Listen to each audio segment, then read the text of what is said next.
السلام عليكم ورحمة الله تعالى وبركاته. من الأسئلة الشائعة حول تفريخ الكناري تبدأ عند تجهيز الزوج لدورة تفريخ ثانية. من هذه الأسئلة التي يتم طرحها علي أو في كل المواقع الأخرى هو: متى يجب تقديم العش الثاني للطيور الكناري؟ كيف يتم تجهيز العش؟ وكيف تقدمه للطيور؟ الطريقة سهلة لكن تمر عبر خطوات عديدة، لذلك سوف نتحدث عن هذا السؤال ونجيب عنه بكل سهولة وبتدقيق جدا من الألف للياء لتسهيل عملية تقديم الزوج لدورة التفريخ الثانية وإنجاحها. فلتشاهدوا معي.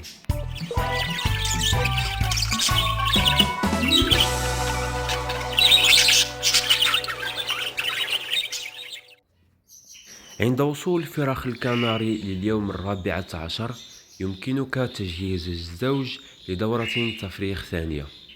هناك بعض الأشخاص أو المربين يتركون الزوج حتى يقوم بفطام الفراخ الدورة الأولى، والبعض يقوم بتجهيزها مباشرة لدورة التفريخ الثانية.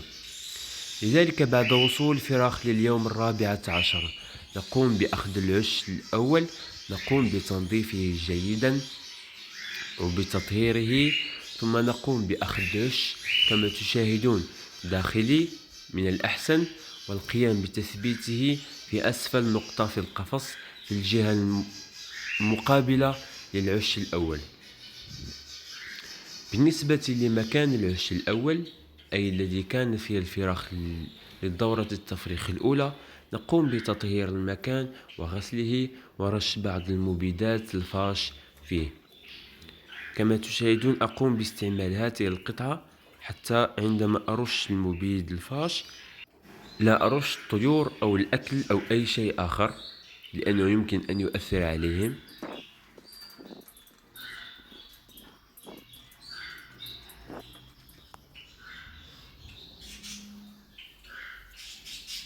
ولا تنسوا القيام برش زوايا القفص من الأسفل والأعلى، لأنها مرتع للفاش الأحمر وفاش الريش. كما تشاهدون في هذا الأسبوع عند وضع العش الثاني للفراخ أي داخل القفص، يمكن أن تترك القفص بدون العش الأول حتى يستريح الزوج لمدة أسبوع كامل.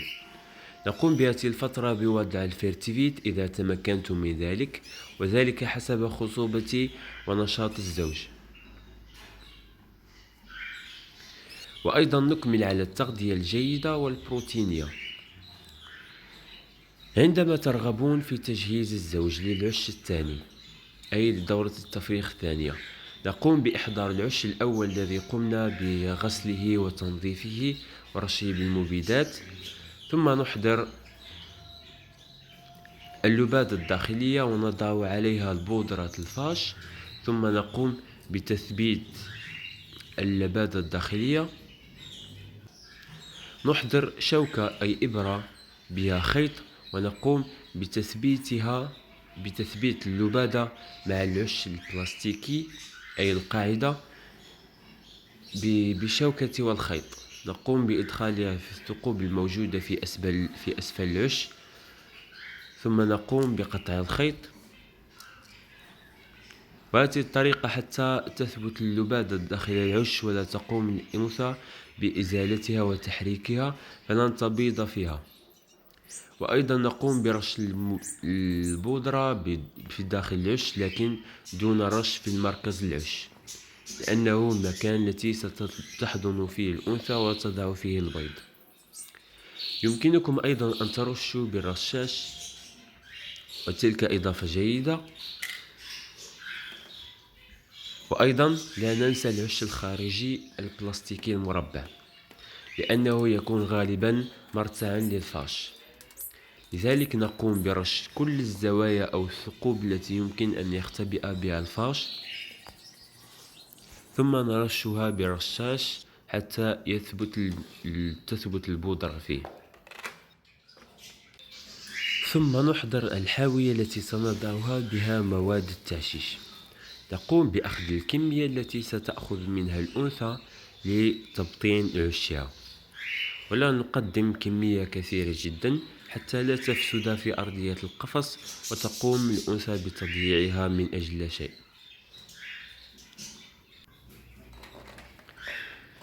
ثم لا تنسوا من الأحسن توفير ورقة خاصة لتسجيل معطيات التفريخ أو ورقة عادية نقوم بتسجيل معطيات في التفريخ فيها حتى لا تضيع، ونراقب الزوج كل يوم.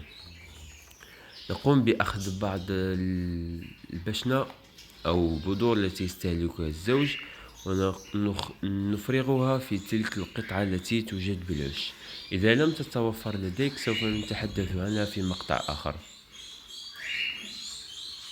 المهم نقوم بتثبيت العش والحاوية التي قمنا بوضع مواد التعشيش فيها، ثم نتركها على هذا الشكل حتى نلاحظ أن الأنثى بدأت في بناء العش الأول. وفي هذه الفترة نترك العش الثاني الذي به الفراخ في أرضية القفص في أسفل نقطة حتى تعود الفراخ للعش إذا أرادت أن تنام أو ترتاح.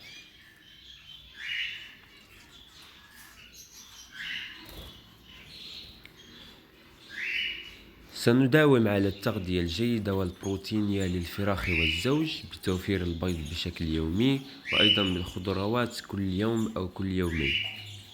في هذه الفترة سوف يعتني الزوج معا الأب والأم بتأكيل الفراخ طوال اليوم.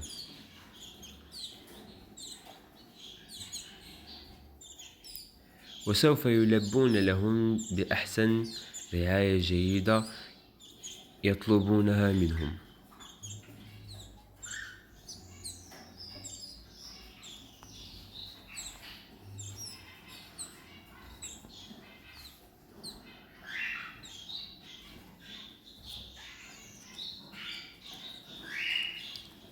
كما تشاهدون فالحاوية التي قمنا بوضع المواد التعشيش فيها قد بدأت الأنثى بأخذها وبناء العش الثاني لها. لكن كما تلاحظون هنا الفراخ بدأت تدخل للعش الأول الذي كانت فيه، وبدأت بمضايقة الأنثى بحيث تقوم بالدخول والخروج للعش والأنثى في طور بناء العش.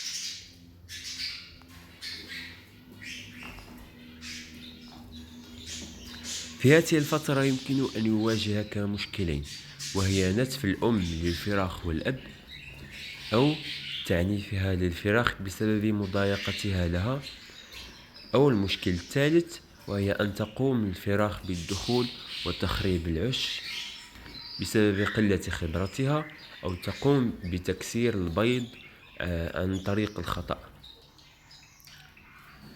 لذلك دائما ما ينصح في هذه الفترة القيام بأخذ الفراخ ووضع فاصل أو عازل في القفص، ونترك الأنثى في الجهة التي بها العش الذي ستقوم ببنائه للدورة التفريخ الثانية،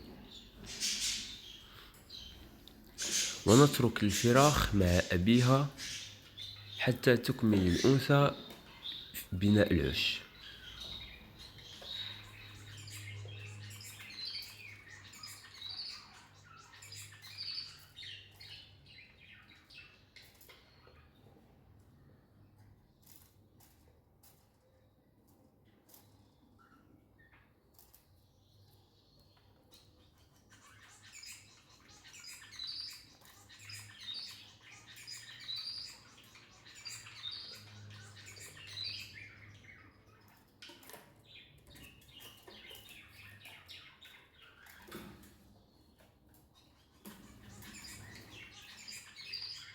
لذلك يفضل ويستحسن القيام بفصل الفراخ عن الأم وفصل الذكر مع الفراخ، حتى يقوم الذكر بهذه الفترة بتأكيل فراخه جيدا ويقوم برعايتها لأنها ما زالت في سن صغير، ونقوم بتقديم الغذاء البروتيني له، ونترك الأنثى في الجهة المقابلة أي الجهة التي ستضع العش فيها. وكما تشاهدون هنا فهي قد بدأت في بناء العش ووصلت لمرحلة متأخرة للبناء.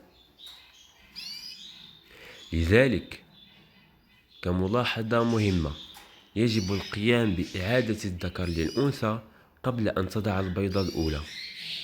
لذلك عند اقتراب الأنثى في تجهيز وبناء العش، أي قبل اكتمال بناء العش، نقوم بإعادة الذكر للأنثى حتى يقوم الذكر بتلقيحها. وهنا كما تشاهدون بعد إعادة الذكر للأنثى بيومين قامت الأنثى بوضع البيضة الأولى. لذلك سنتتبع مرة أخرى طريقة تخزين البيض. سنقوم بتعويض البيض الذي وضعته الأنثى ببيضة بلاستيكية، ثم نقوم بتخزين البيضة التي وضعتها الأنثى حتى نقوم بجمع كل البيض معا ونقوم بإعادته مرة أخرى للحضانة الفعلية في نفس الوقت، حتى لا يكون الفرق بين الفراخ في اليوم الذي سيفقسون فيه. فتفقس الفراخ في نفس اليوم، وبذلك تكون فرصهم للتأكيل الجيد متساوية، ونتجنب مشاكل موت الفراخ أو ضعف النمو لقلة التغذية. لا يجب عليكم نسيان تسجيل الأيام التي تم وضع البيض فيها. نقوم بتكرار نفس العملية مع البيضة الثانية والثالثة والرابعة. فنقوم بأخذ البيض التي ستضعه الأنثى، نقوم بتعويضه ببيض بلاستيكي، ثم نقوم بتسجيل التاريخ الذي تم وضع البيض فيه.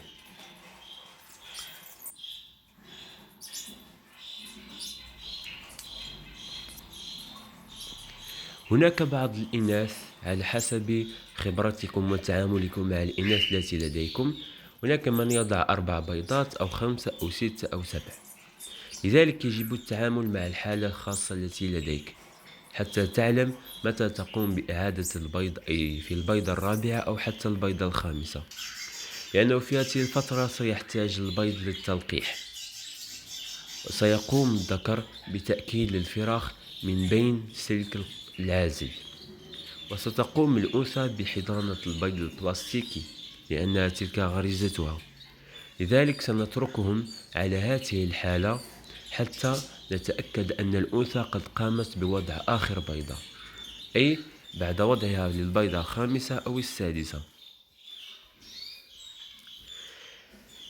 في هذه الحالة كمثال الأنثى تضع 5 بيضات. لذلك عند وصولها للبيضة الرابعة، أي في اليوم الذي ستضع به البيضة الرابعة في المساء، نقوم بأخذ الذكر ووضعه مع الفراخ. بهذه الطريقة سوف نترك الأنثى لوحدها في الجهة الخاصة بالعش، وسوف تكمل حضانتها بشكل عادي، ونترك الذكر أو الأب مع فراخه ليقوم برعايتهم وفطمهم بشكل ممتاز. بهذه الطريقة سوف نتجنب في حالة إن كان الذكر من النوع المشاكس حتى لا يزعج الأنثى في حضانتها للبيض، وحتى يقوم برعاية الفراخ إذا كان من النوع الحنون. في اليوم الخامس عند وضع البيضة الخامسة كما تشاهدون قد وضعت الأنثى البيضة الخامسة. في هذا اليوم سنقوم بإزالة البيض البلاستيكي.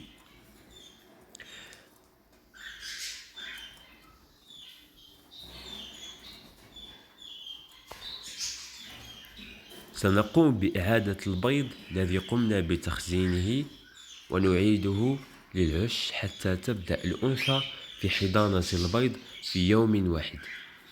بهذه الطريقة سوف تفقس البيضات ال5 في يوم واحد بإذن الله. بهذه الطريقة كما ذكرنا سوف نتجنب موت الفراخ أو ضعف النمو بسبب قلة التغذية أو بسبب سيطرة الفراخ الأكبر وكبرها سنا، وسوف تدهس الفراخ الصغيرة وتموت ضعفا بسبب ذلك.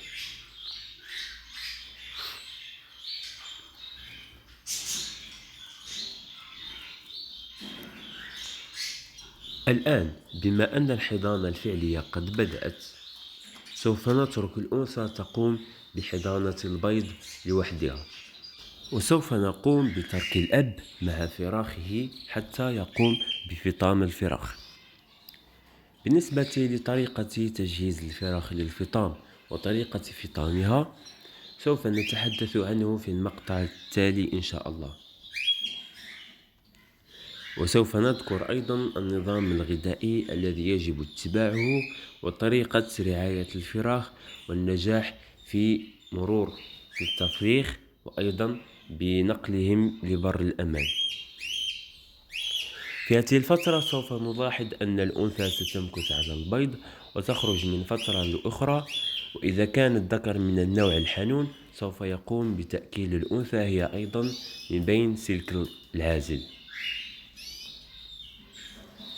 ونقوم بإزالة الفراخ وإعادة الذكر للأنثى وإزالة العازل في القفص عندما نقوم بفطام الفراخ.